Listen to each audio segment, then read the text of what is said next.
Hey folks, how you guys doing? Hope you are all having a great day today. This is video 5 in the CNC series, specifically covering the digital side of the CNC machine. Basically mapping everything on the physical CNC machine to a template file, and then adding to that template file for commonly used stuff, and then for joinery capabilities, for example.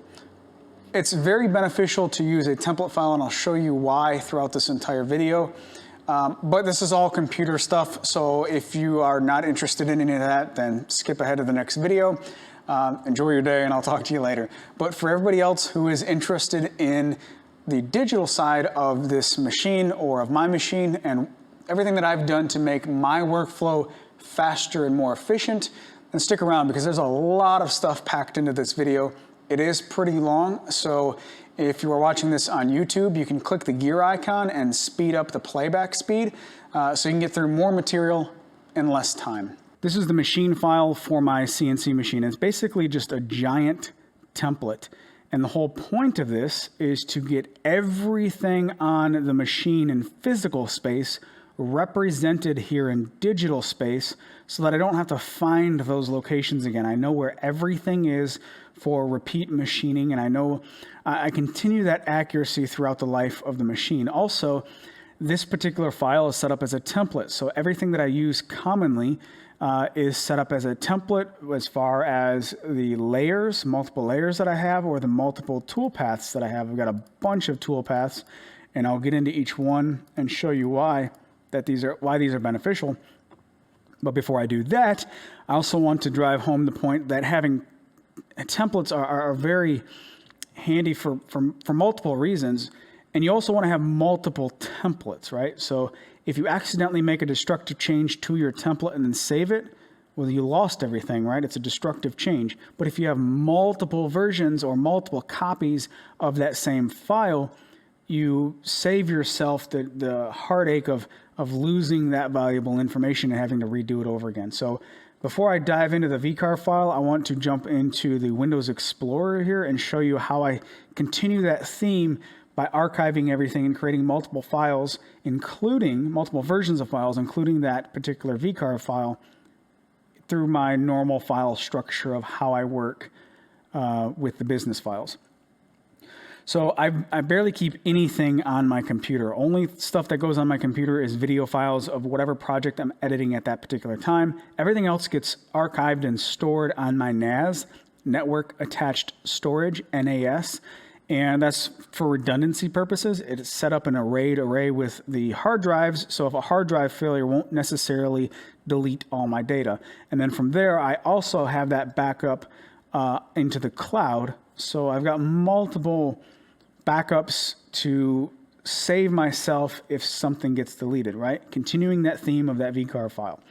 So in my NAS, I have two folders, O1 Business, O2 Personal, pretty self-explanatory. If I click on Business, I've got things archived per year that I created those particular projects, and also some various folders here.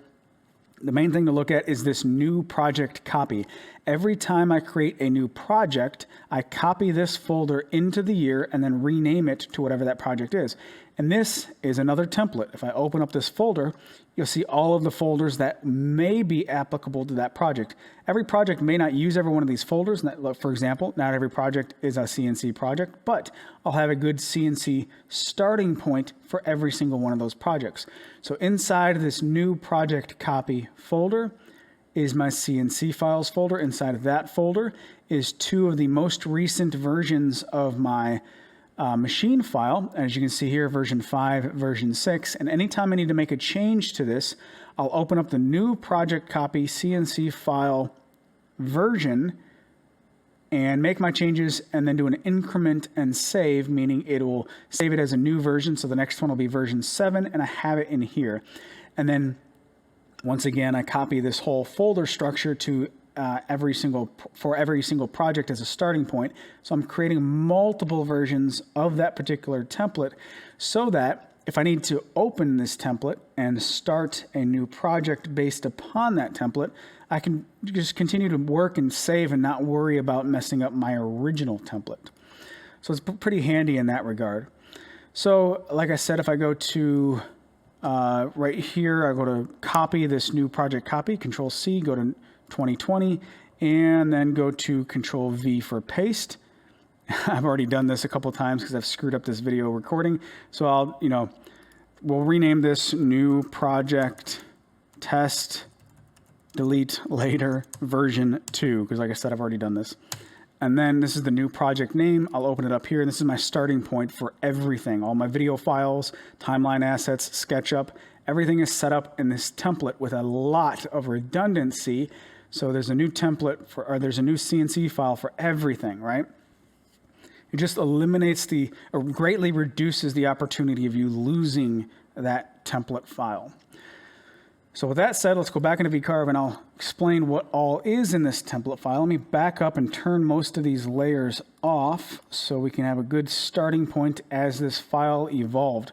First thing to note, if I go up here to my job dimensions, my job size, the width and height are set to the capacity of my working envelope for the machine. 49 inches in the width, 124 inches in the Y. That is the maximum amount of spindle travel that I have. And that's the whole starting point for the template. From there, I added the location of the 40 by 80 aluminum frame pieces, the ones that really matter for what I'm doing. There's still one more up here in the very front. Doesn't really matter for this file. And one more right here for the vertical table. Doesn't really matter for this file. These are for the horizontal table, so they really do matter. From there, I could determine the location of the 2x4 stretchers, which I have on another layer. And this is, some of these overlap, and these were just used to create pockets to cut out the material. These aren't entirely accurate where they line up with the machine aluminum frame, excuse me. What matters here is the outside of the 2x4 and the outside of the the aluminum frame, going blank. So if, you may recall in the very first video of this series, I added 2x4s to the side of the aluminum frame pieces so that it would make changing out the spoil board much easier long term. And at that point, I was still planning on using a single layer of MDF as the spoil board with a bunch of clamp notches cut out. And that was basically it, right? So as that layer got chewed up, I would want to replace that layer easily. And I thought it would be much easier by simply screwing through the MDF into these 2x4 pieces, and that would be super easy to change out long term. Since then, I've changed the design to a bunch of built-up layers with T-track, and at that point, I'm basically never going to replace the initial layer. So having these 2x4s it's kind of a moot point. It's not really that important, but in the grand scheme of things, adding a 2x4 with 4 of those roll-in T-nuts is much easier than adding, say, an entire spoil board with 40 of those roll-in T-nuts that have to line up somehow. So just for consistency or just for ease of use, that's what the 2x4s were there for.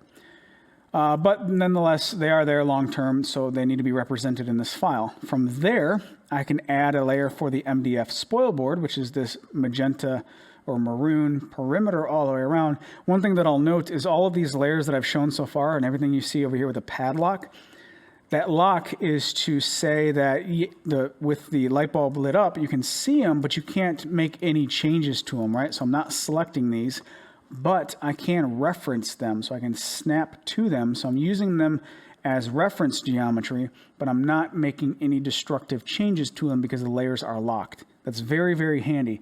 To lock a layer, right-click and just select lock. And you can still reference off of it, but not mess it up. After the MDF was represented, I added another rectangle in the middle of that for plywood. Now, I haven't done it yet, but I'm going to scratch this into the spoil board with a V-bit, so I have a consistent location to line up 4x8 sheets of plywood, and I know exactly where they are in physical space as far as in relation to digital space. So there's that layer for the plywood. I'll turn that off. Now I have all of this open space established so that I can line up my T-tracks.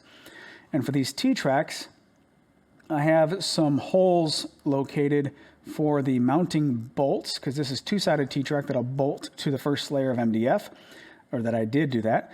And I found the location of these basically by setting a bottom T-track and a top T-track in every single one of these open spaces, so that I had enough wiggle room here, not wiggle room, but enough allowance room here to put a washer and a bolt on the bottom side of this without interfering with, say, the aluminum on this side or the 2x4 on this side. So I thought that was a good spacing.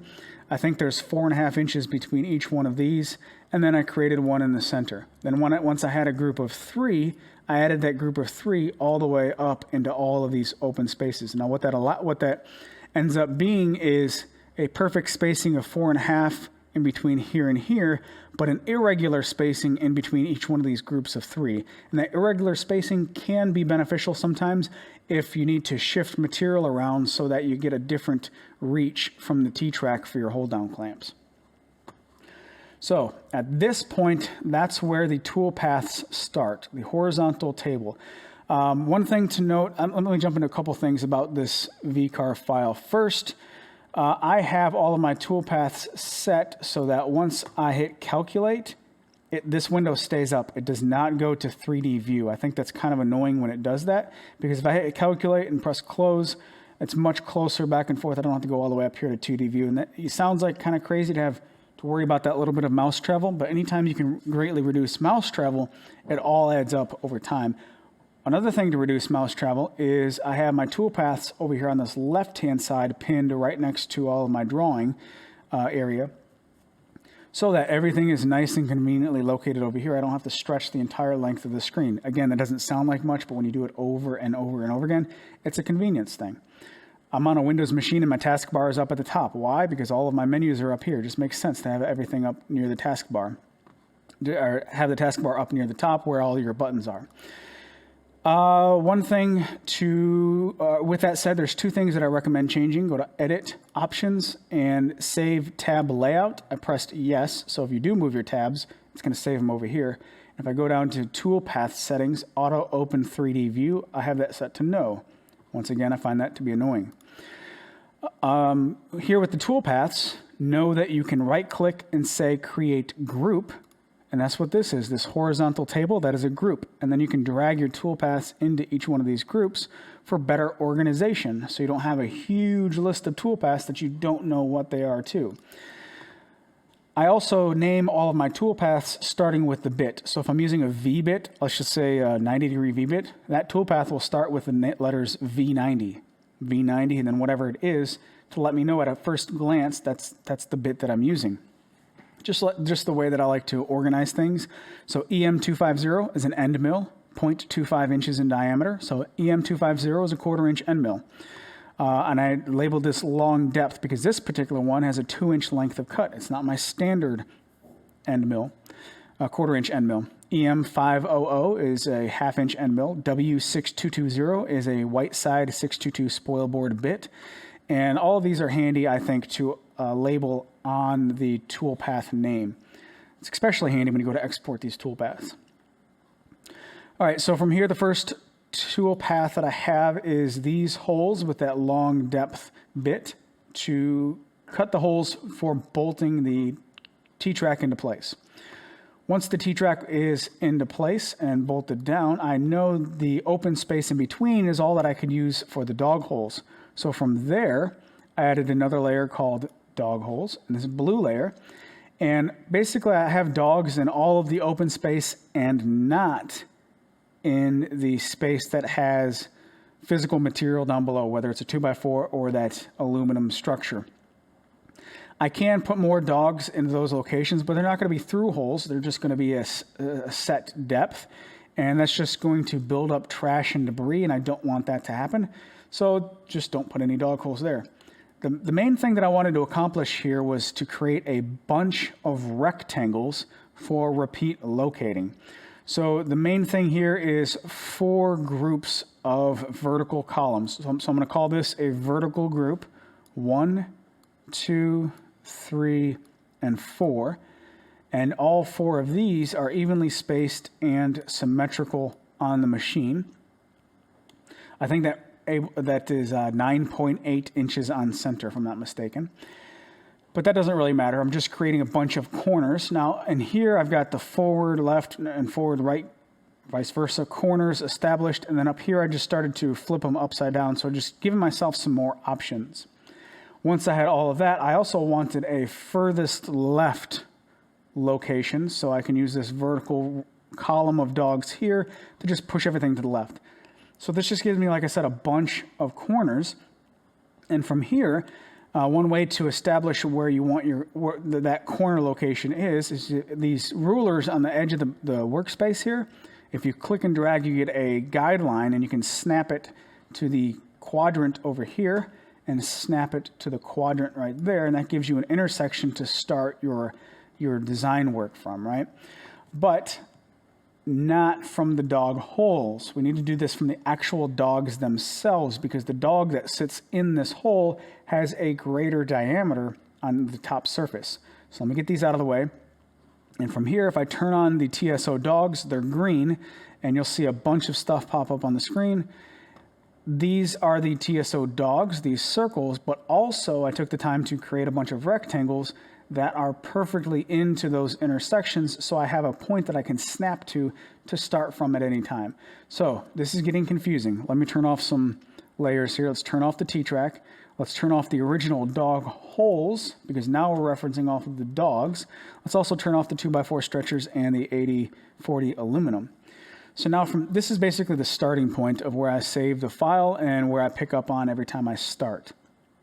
Like I said, this gives me a bunch of corners to start from. This one is typically the most common corner that I start from. And let's just say that I want to create a rectangle. Let's start this with the 24-inch square. I'll anchor this to the lower left, and I can say that if I want to start right here, it'll snap to that intersection. And it gives me my perfect rectangle in that exact location that I know its location on the machine.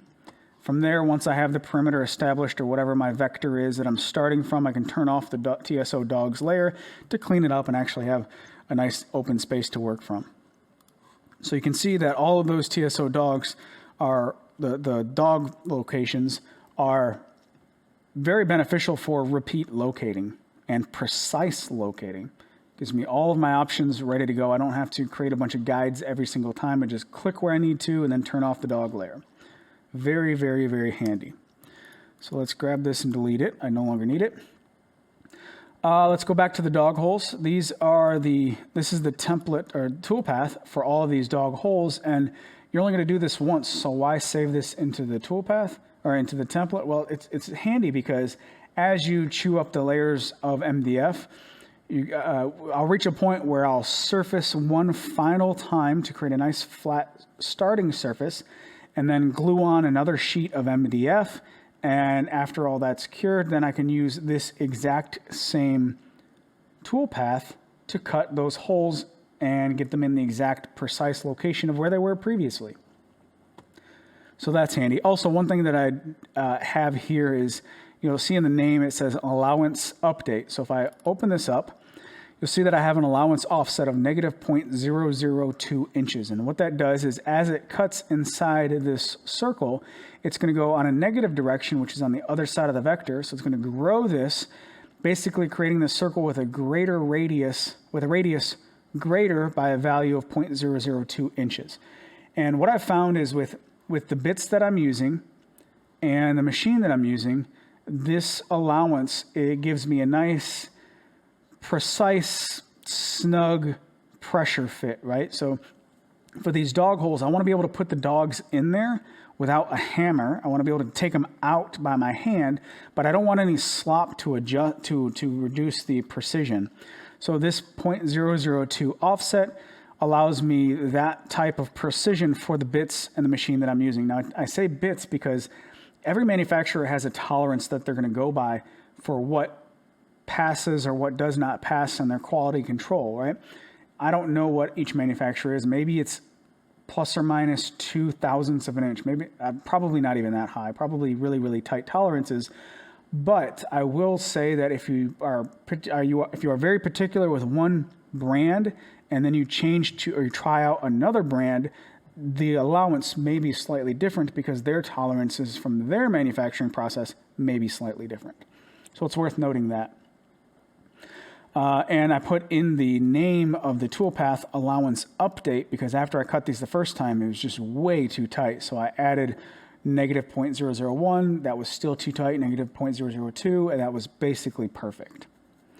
So adding an allowance update in the name lets me know what's exactly in that particular toolpath. After all of those were cut, or before, I don't remember which, the spoil board can actually be surfaced, and that's where this toolpath comes into play. Let me turn off the TSO dogs once again. Now, as I activate this toolpath, you'll see that it doesn't cover the entire spoil board. And the reason is I've already used this to flatten some slabs, flatten some stuff. So that's the handy feature of having this in a toolpath. I could just open this up, set my rectangle size however I see fit, and then select this toolpath to flatten it. Everything is set up to go with that particular bit that I'm using. So for example, if my next piece of material is that size, I can edit this toolpath, select my vector, press calculate, and everything's set up ready to go. The same cut depth that I'm used to with this bit, the same direction, everything is ready to go. So that's handy, really handy to have in a toolpath template setup like that. Now, of course, you can save all of these as toolpath templates, but then I just find them easier to just leave them here. All this is going to do is create a little bit larger file size for this template. I think this template VCAR file is about 13 megabytes, something like that. But in today's storage size technology, you know, that's nothing. That's so small, so insignificant as far as storage space. So why not just leave them all here? It's way more convenient for me that way. Getting a little tongue-tied. So that's the horizontal table. I think that's everything with the horizontal table. I left off with the TSO dogs. Now we're going to get into the vertical table design. So let me turn that layer on. Let's delete this little test rectangle that I just did. If I scroll down, I've got a bunch of additional stuff outside of my working area just for future reference. So this was my vertical table design, is my vertical table design. And once I had it finalized, copied it, rotated it, put it 90 degrees in this corner. If I open up the TSO dogs or show them, you'll see that that corner is in line exactly where I cut it, between these three dogs.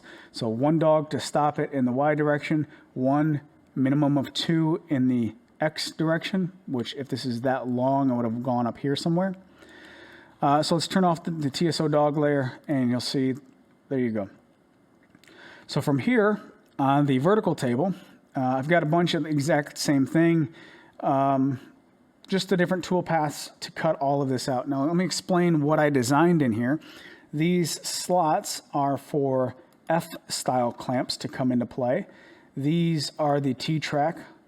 These are the T-track mounting bolt hole locations, and these are the mounting locations along the perimeter, three sides, to mount this to the steel frame, or aluminum frame.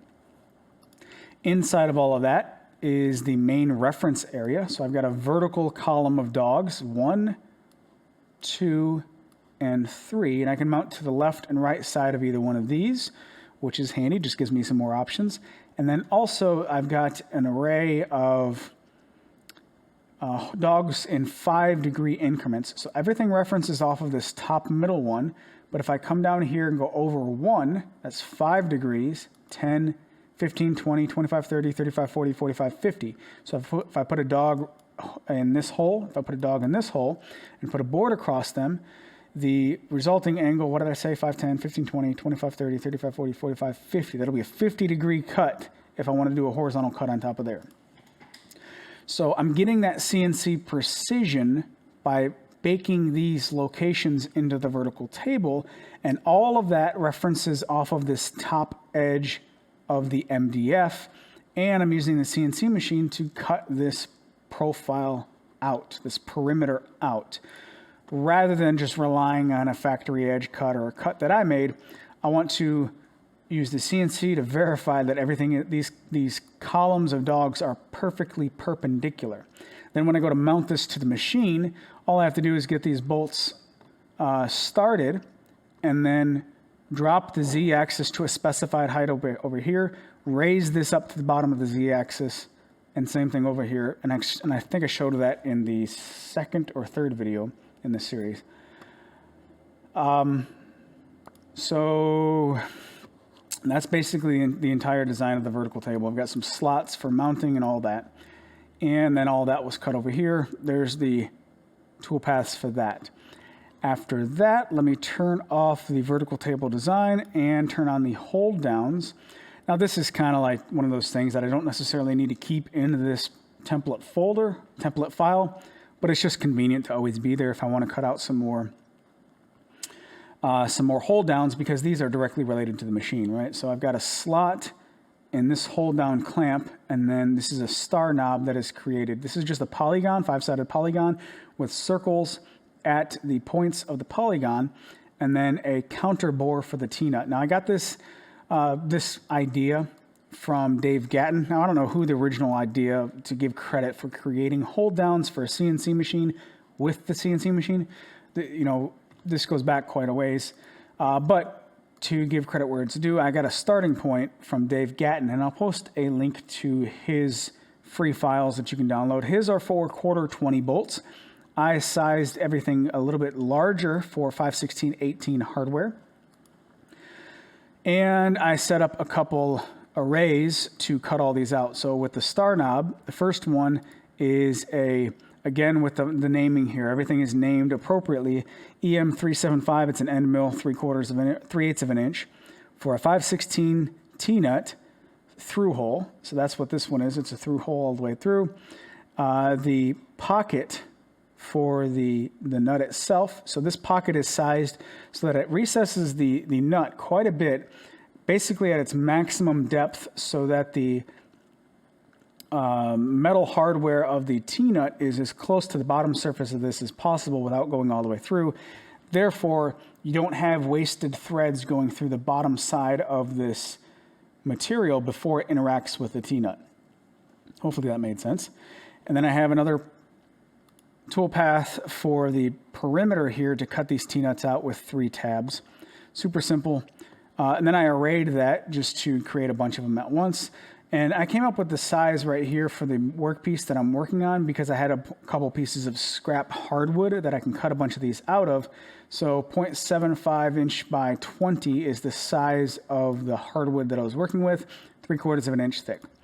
Now the cool thing about using these arrays is you can adjust them on the fly as well. So let's turn off the knobs, and these slots, I have just the single slot cut. And I find this to be much faster to just simply cut the slot on the CNC machine and then take everything to the bandsaw to make one cut to get this group all broken up. And then 1, 2, 3, 4 more cuts to get these individual bars or individual clamps. And then use the bandsaw to cut little notches on either side for it to kind of clip over the material. So CNC just for the slot, bandsaw for the rest. I just find that to be the fastest. Now also, with this selected, you can go back into this array feature and everything is there ready to go. So you can say 1 row to 2 rows, hit calculate, and make sure everything is adjusted as it should be for the X and Y values. And you can use that same piece to create even more by simply modifying the array as needed. Let me bring that back to 1. So if you have a bunch more knobs, then you do slots here, then you can just change the array. That's handy to keep on hand, in my opinion. After the hold downs, the next thing I needed to figure out was the vertical table mounts. So these are the locations of the dog holes, and as you recall, if I go back to vertical table design, I need to find the location of the left side of these dogs, the right side of these dogs, left and right, and that's what these blue arrows represent. Also, the location of this vertical table along this direction, I need to find out where it is. So what I did is I basically started close just by looking at the values of the spindle on Mach 4, as far as where it was in space, lining it up by eye. And I determined that that's where the starting point was, right? So I created a rectangle for the material that I was working with, clamped up next to this dog, and then I added a L-shaped rectangle here, or it's not a rectangle, an L shape for a pocket. And this, as you can see, testing, if I go to tenons on the vertical table, this is my corner finder test right there. I've moved it since then. And what I did is I cut out some material so I could use my calipers to measure the width of the remaining material and then the thickness of the remaining material. And I could use those values to offset some lines to find the exact location of this point. And I did that several times for each one to make sure that I can get my calibration set and make sure that this point was as accurate as possible as a starting point for the tenon material. I would do that right there, flip it horizontal, and then move it around as necessary to do the exact same thing over here. Do 2 or 3 cuts to make sure that everything is verified and that this exact starting point was indeed where it needed to be. So I know exactly where to locate my tenon boards in digital space so that they are perfectly lined up in physical space. Now, as far as this direction, it's not as simple as finding it one time and then continuing that all the way across. I wanted to take a reading from my Y value independent. So every one of these I did X and Y. And the reason I wanted to do it independently, let me put that back real fast, is because if you recall when I set the vertical table in the video, I could not get this particular horizontal aluminum piece, this horizontal web of the frame, exactly parallel with the X-axis. I tweaked it 3 or 4 different times, and I think I got it within 0.03 of an inch parallel along the 48 or 49 inch long length, which that's pretty darn accurate. So if you take that same accuracy and reduce it to say like a 6-inch wide board right here, you're never going to see a measurable difference. It's going to be so insignificant. Even then, let's just say I put a 40-inch long panel over here, the side of a blanket chest, to do an entire row of dovetails on the side of a blanket chest. I'm still only going to have like a 2.5, 3,000th of an inch margin of error, which is nothing. That's not going to affect the joint at all. So yes, I am 0.03 of an inch off. It's not significant at all. And you'll see that if I zoom into this far side over here, you'll see that this is off by a little bit of a distance. And that is because I wanted to be precise with measuring every single one of these starting points. And if they are off by just a smidgen, it's not that big of a deal. So again, from here to here, my measurement says that I'm 0.0025 inches. So 2.5 thousandths of an inch off. Like I said, not significant, but for continuing accuracy purposes, I did want to find the true exact location of that starting point. Hopefully that made sense. So once I had the starting points for these dog locations established, I put them on their own layer, vertical table mounts, and I have that layer locked. So once again, I can't accidentally move those. And those will pretty much stay active at all times. There's no need to turn the visibility of those off, unlike the TSO dogs. That gets kind of confusing on the horizontal table. So all of that, and I'm ready for joinery. Let's turn off vertical table design, and let's turn on mortise and tenon joinery. Let's delete this little vector right there. Mortise and tenon joinery. I've got some templates set up over here. Now, basically there's going to be 3 standard mortise widths based upon the bit that you're using. If you're using a 1/4 inch bit, a 3/8 of an inch bit, or a 1/2 inch bit, that's going to be a standard width for the slot for the mortise. Therefore, I'm going to create some standard perimeters, standard closed vectors for the tenon, and I've done some just standard sizes here, and all based upon a 1/4 of an inch tenon. So we're going to start with a 1/4 inch tenon on a 1 inch width. And then this value, we're going to add 1/4 of an inch every single time. So 1/4 by 1.25, 1/4 by 1.5. And you'll see that this gets longer and longer every single time until we go all the way up to a ridiculous length that I don't think I'll ever use, but it's there in the template. And from every single one of these, this center one is 1/4 inch thick tenon, and then we go up to a 3/8, then we go up to a 1/2 inch. All those are baked into this template. And then we just derive the values of whatever is by whatever these lengths are, just due to offsetting for that size bit. So this represents 3 tenon sizes for the different bits and that specified starting length. If I want to create a tenon, let's just say we're starting with a table rail. The table rail is, I think I've already used this before, so it could be easy, 4 inch by 3/4 of an inch, right? So the width is 4 inch, the height is 0.75 inches, and my starting anchor point is the top right-hand corner of this rectangle. I can drop it right there.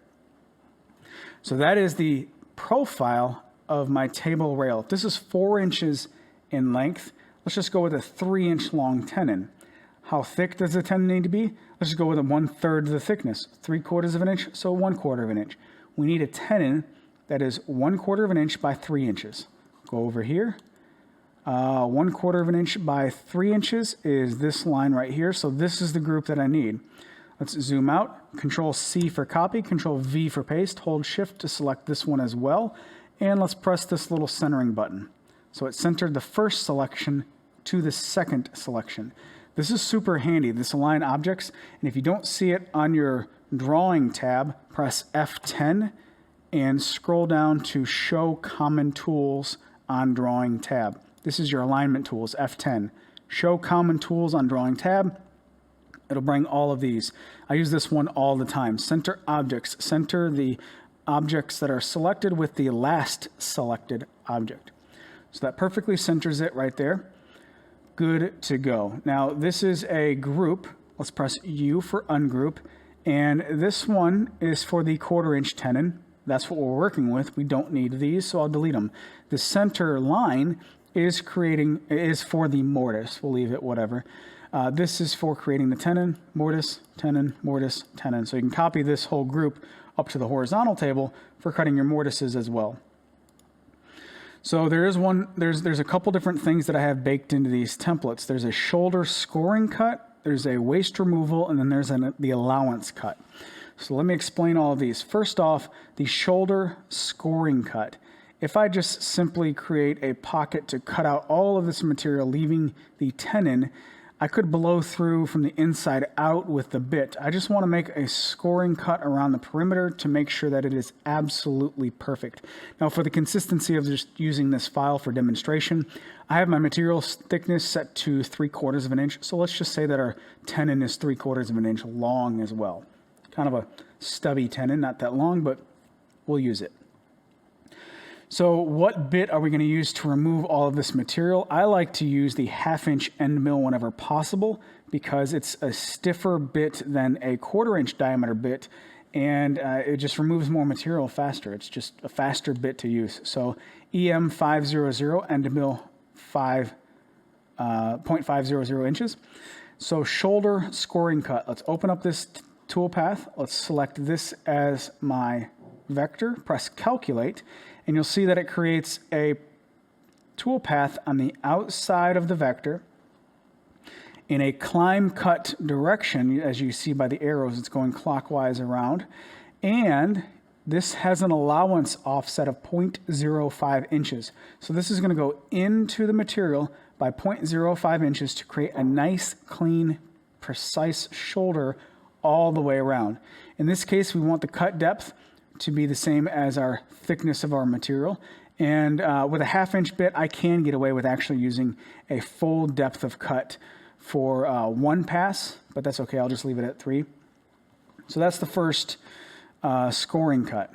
I'm actually going to do that. Let's change this, edit this to say the pass depth 0.75 inches, press OK. And now it's going to say one pass to remove that little bit of material all the way around. Give me a nice clean scoring cut for the shoulder. Calculate and close.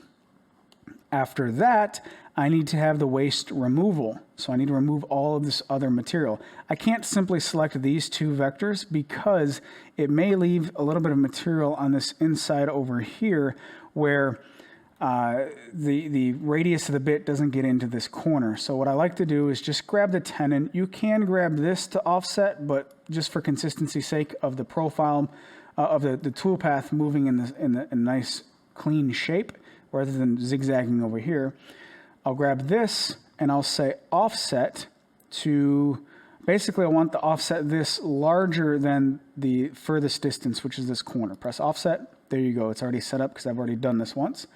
So now these two vectors will be used for the waste removal. Now if I zoom out, you'll notice some text over here. I said this over here, toolpath testing area, offset the tenon size to cover the entire board for waste removal toolpath. And you'll see that with this 1/4 inch bit, I'm offsetting it again to hit all of this.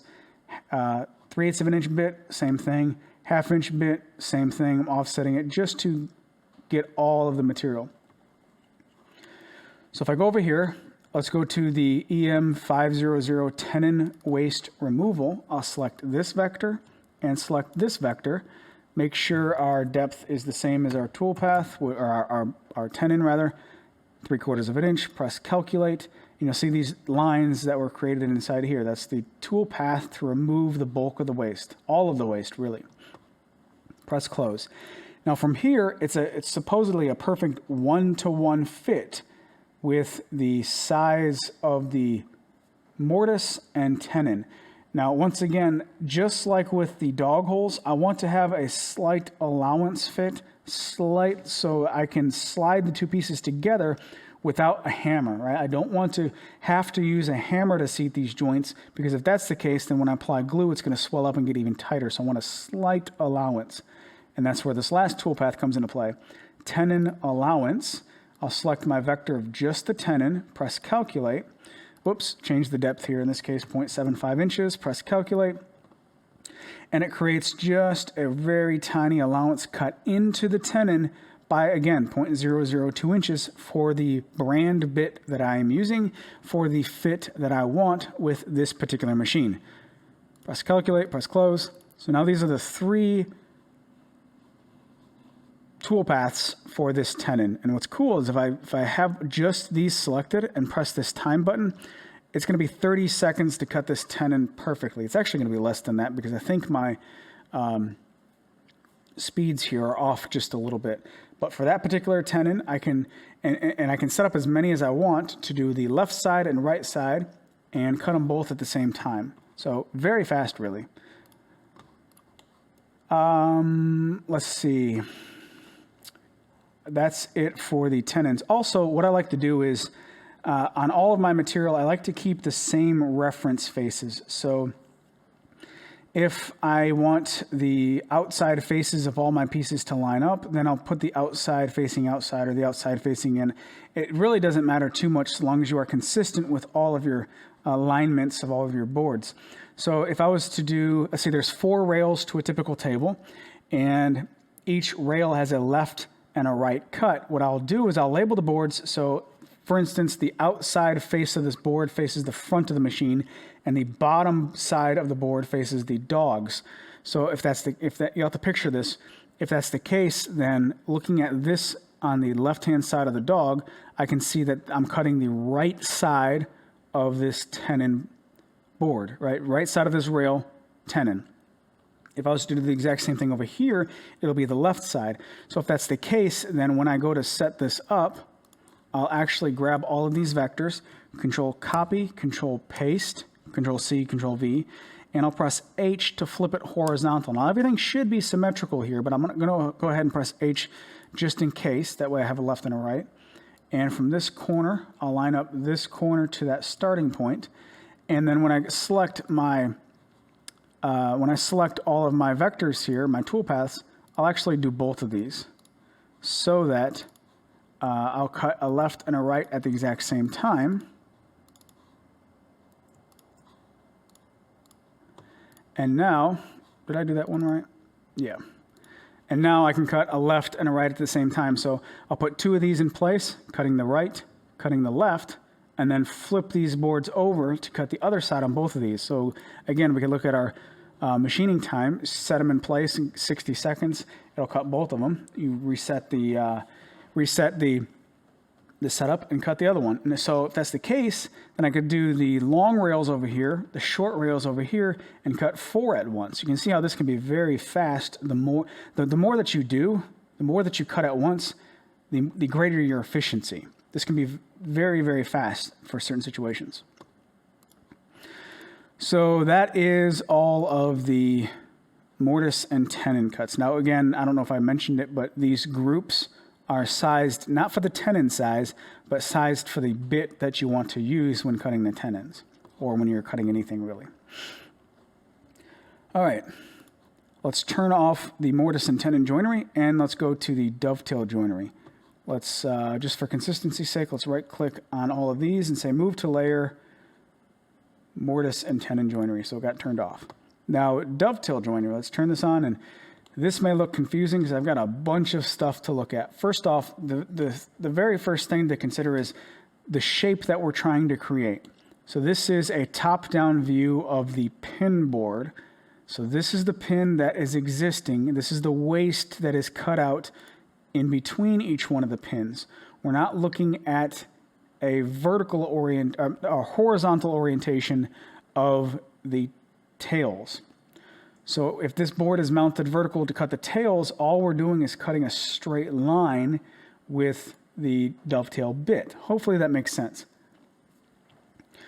So that all of this means that this weird looking shape is my starting point to cut all of these, to create all of this geometry for the cuts. And this is my finishing point, and it looks kind of crazy, but let me tell you, it does make sense. And just like with the tenons, the more that you do, the greater your job is, the more you'll see the benefits of the CNC efficiency. If you're just doing a one-off joint that's 6 inches wide, you're gonna spend more time doing this than probably cutting it by hand.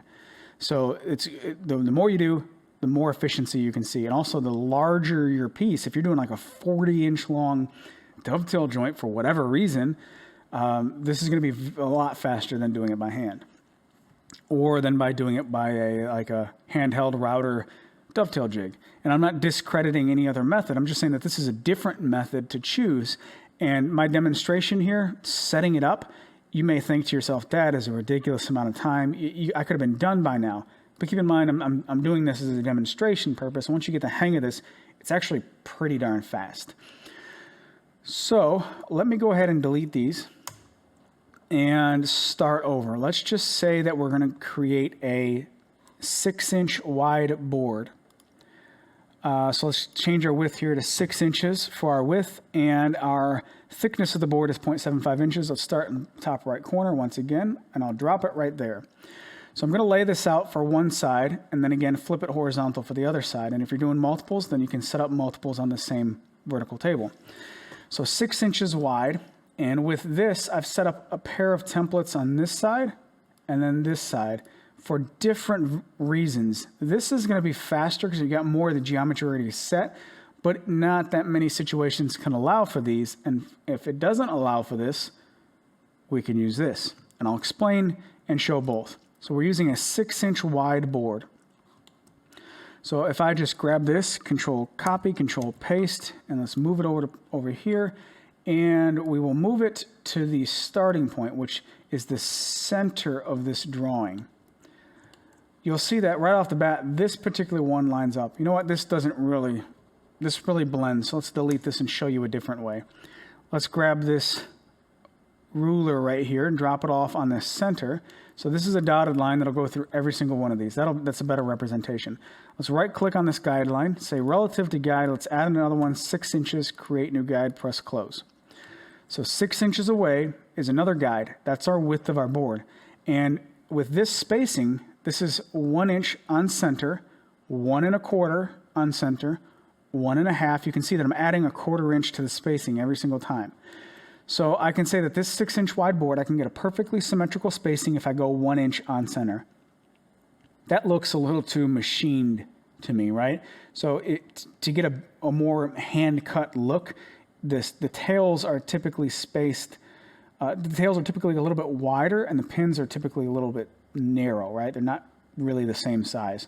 So let's go down from here and see where this other line over here lines up once again. It lines up right here, so I can do 4 if I wanted to do 4 evenly spaced dovetails. Let's go down a little bit, and I can do 3 evenly spaced dovetails. I like the spacing of here. So if this looks good, I can copy this, and I can paste it. Press G to turn it into a group. Once again, hold Shift to select that as well, and then hit this Center Objects button. It perfectly lines it up where it needs to be. So that's pretty cool. That's a perfect even spacing for my dovetails. But I've got all of this other stuff going on that you may think, what in the world is all of that? Let's press U for ungroup, just so I can start deleting stuff that I don't need. And this horizontal line represents the bottom of the router bit. So if the router bit that I'm using has a 1/2 inch diameter at its maximum cutting width for the dovetail, and it tapers in by 8 degrees. So this is our 1/2 inch, and it tapers in by 8 degrees. Everything else can be modified. Let's go to M for move, and this intersection right here at this line, let's drop it down right there. So now you'll see that this is going to cut a 1/2 pin, or this will be a 1/2 pin on this side, and then a full pin, 1/2 pin. Well, the same thing with the dovetail cuts, right? So you're going to cut with 1/2 of the bit for this edge, because that's the size of our board, 1/2 of a bit, all of the bit, all of the bit, and then 1/2 of the bit. All of that matters. These lines up here don't matter, though. Those were wrong for a different template setup that I forgot to delete. So these are our angles, a lot of stuff going on. What I want to do is have a start and stop location for the dovetail bit so that it can plunge, go through, and then raise up without damaging this other side over here or the side of the tailboard. If I tell it to plunge right here, it's going to damage the top side of the tails because the whole width of the router bit is going to plunge through the top. I don't want that. I want to plunge off into space, go through, and then lift up off into space. So let's grab this, and let's go to offset, and let's just offset by a little bit more than the radius of the bit. Radius is 0.25 inches, so let's go with an offset of 0.27 inches, right? And then I'll offset that. That gives me a nice start and stop location for all of my start and stop location for these cuts. So let's press close. Now, this is probably confusing. I'm probably not doing the greatest job explaining everything, but I know that after here, I need to cut all this bottom stuff off.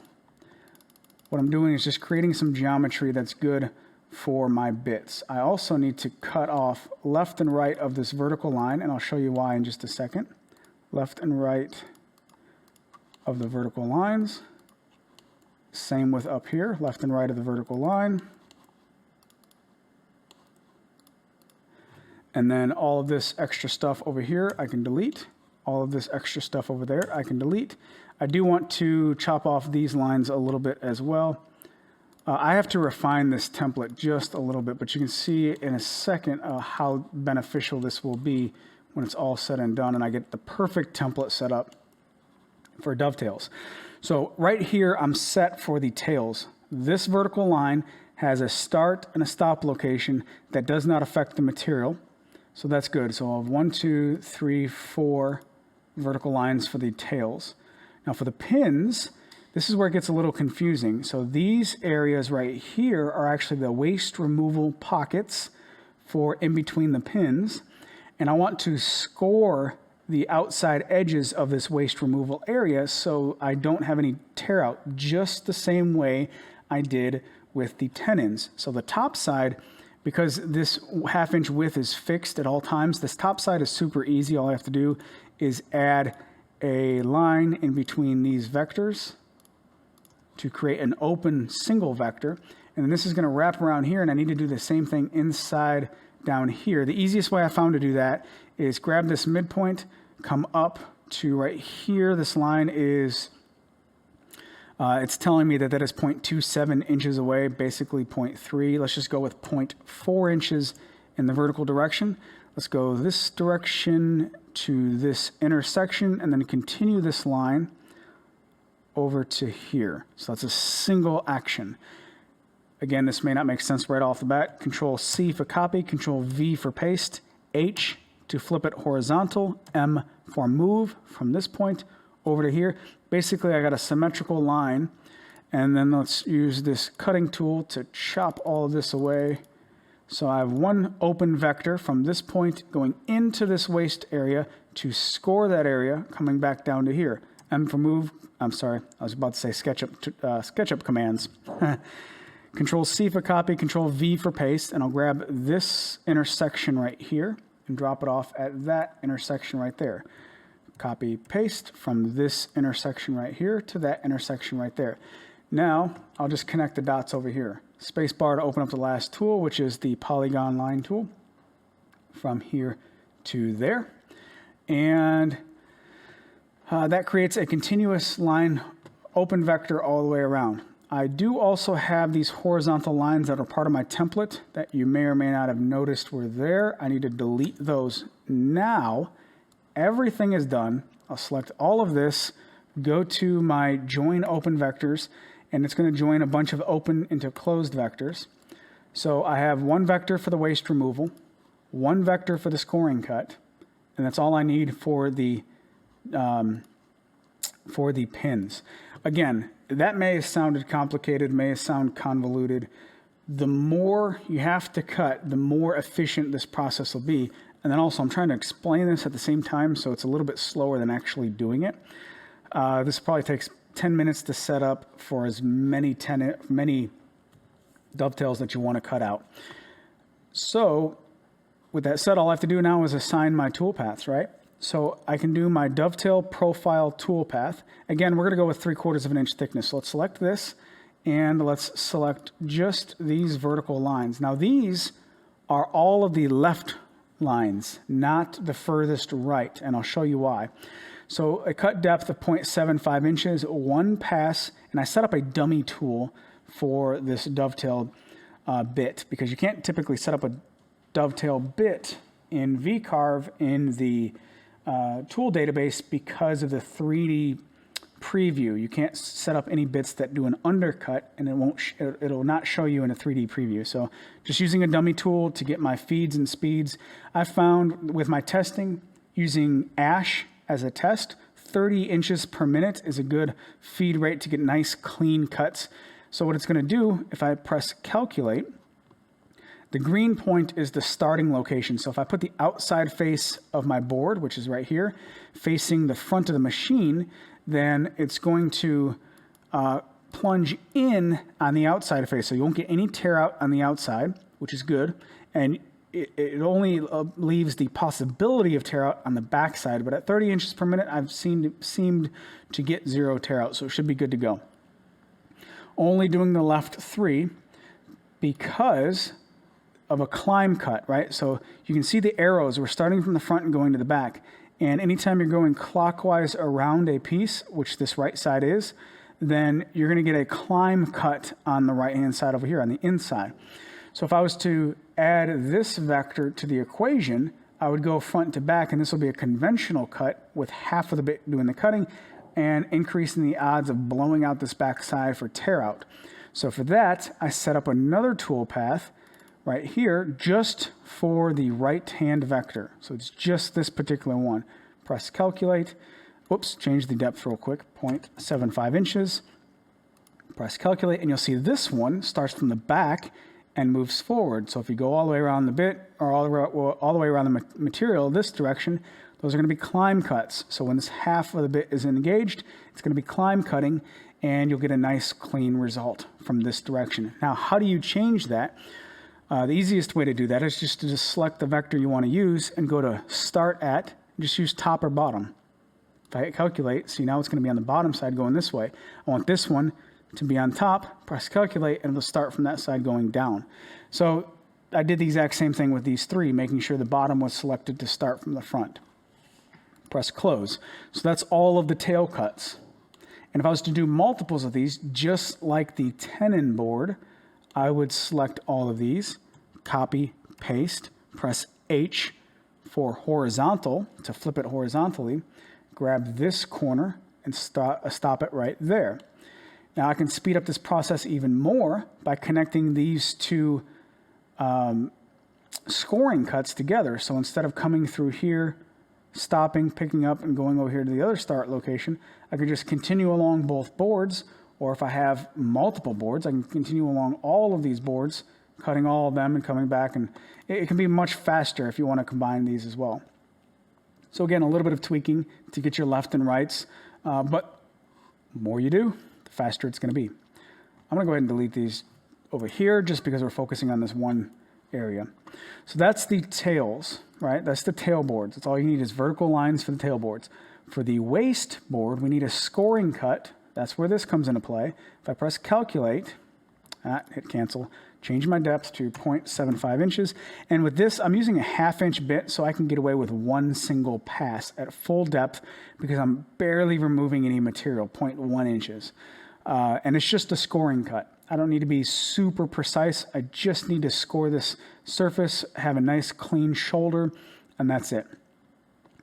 So if I press calculate, you'll see that I'm on the outside. And if it happens to be on the inside, all you have to do is just change the machine vectors outside, inside. What's funny is this says inside, but I'm actually on the outside. So however that works, I don't know. But no allowance offset because I did the offsetting with the lines. It'll make one fast pass all the way across at full depth to score the pins. Press close. Then the waist pockets. So after we're scored, we need to remove all the material. Once again, this is going to be 0.75 inches. And this has the normal step down for whatever bit this is. 1/2 inch bit, I'm using a 1/4 inch step down. So it's going to take 3 passes to remove all this waste pretty efficiently. There you go, press close. So for all the pin boards, one single pin board, we're talking about 26 seconds to cut all those pins perfectly with a nice, clean, crisp, scored shoulder so no tear out whatsoever. So 26 seconds for each particular pin board in this example. And the dovetail cuts were 20 seconds to cut all those. So pretty darn fast. Here's a different example for the dovetails where using these spacing templates can be more beneficial than using these already lined up templates. So basically I've changed my rectangle to 4.75 inches in width. So this is a drawer side, 4.75 inches. This is my first guideline, whoops, and then offset another one 4.75 inches away. And as you can see, this lines up with nothing. So none of these templates that I already have set up over here are going to be beneficial because none of them line up. None of the spacing for these lines up with 4.75 inches. What I can see is that I think 1, 2, 3 tails would look most appropriate on this 4.75 inch spacing. But again, these don't line up with that width. So instead of using these, I can use these spacings. So 3 tails rather on this board. So I go to the one that says 3 tails. I'll grab that, Control C, Control V as in Victor for paste, and I'll drop this corner right there to that corner. From here, actually I'll just move it up to the top. From here, I can scale this and stretch it to this other side over here. Now I have perfect spacing, and it's not as easy as, say, copying and pasting all of these that are ready to go, but I can grab this independent one, copy, paste over here, grabbing this center point and putting it down right there. Because remember, this is just our spacing. This is the actual board itself.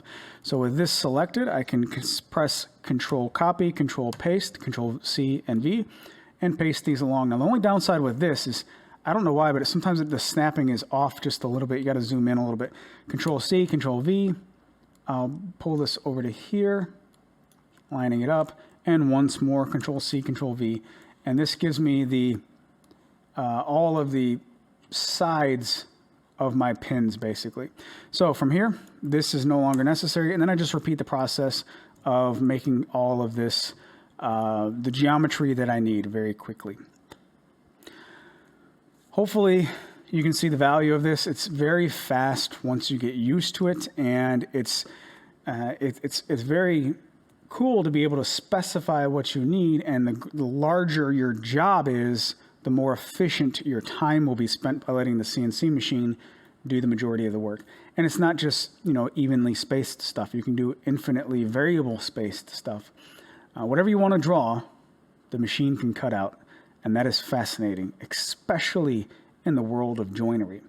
I only touched on mortise and tenon stuff here, but again, you can take the same concept to dowel joinery. So if you wanted to have a vertical tenon board like this connecting to the bottom side of, say, like an entire side of a computer desk, you know, say this is 24 inches in length and you have a matching size board up there, you can use circles to create some random shape integral dowels, right? And cut whatever you want down here to match up with up there. So the options are limitless. You're not limited to a template that you can or cannot fit on a machine like a dovetail jig or say the Pantel router, which are phenomenal machines in their own right. It's just, this is so fascinating. And if you've watched this far, then maybe you are one to find this stuff fascinating as well, because this is a pretty long video. I think that's it. That explains basically everything that I have in my machine file and the benefits of having all of this stuff into the machine file as well. If you have any other questions, let me know. I'll be happy to answer them in any way that I can. And hopefully you can find some value in this particular template setup. I will have this machine file available for sale on my website. If you want to mimic any of this to your particular CNC setup, you can do so with a good starting point that I have here.